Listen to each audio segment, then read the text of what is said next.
regardless of what we might think these things were, based on the interpretations given to us by the ancients, whether they were messengers of God, angels, or if they were extraterrestrials, aliens, or just both, or one and the same. Our conclusion should be that God created everything that we could possibly experience or witness.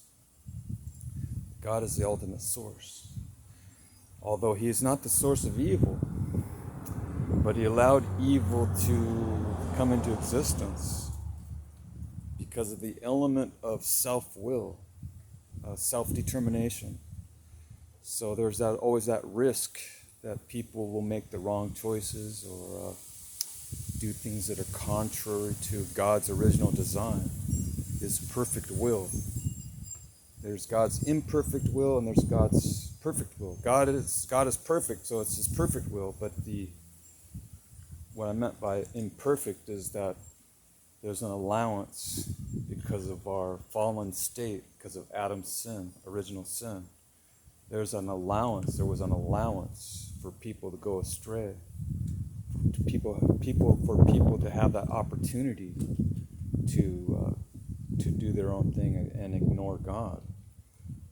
But it says in the book of Romans that he did it, according to Paul, that's Apostle Paul, he did it, he allowed that in hopes that people would come back to God, come back to their Creator, after they had maybe wandered off a little bit, like a sheep. You know, the 99 sheep, the one sheep that Christ goes after, brings back to the fold with the other sheep. He allows that one sheep to wander off, and I'm assuming there's lots of sheep that wander off and have wandered off since the beginning of time. There's people that have wandered off away from the truth, from the original truth, from the good wishes of their Creator, to make a name for themselves and exalt themselves and to want to do things their own way, like Frank Sinatra. I did it my way. Well, I don't know what the final results was at when it came to meeting God. But God wants us to do it his way. So I don't want to do it my own way because that's selfish. And God doesn't want us to be selfish. He wants us to be,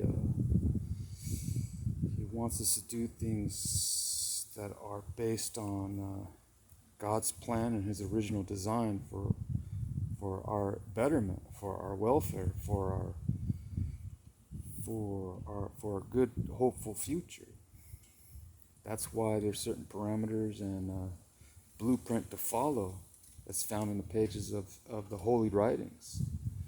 It's a blueprint for how to experience a blessed life, to have a good life, and to even have access to the life to come in the hereafter.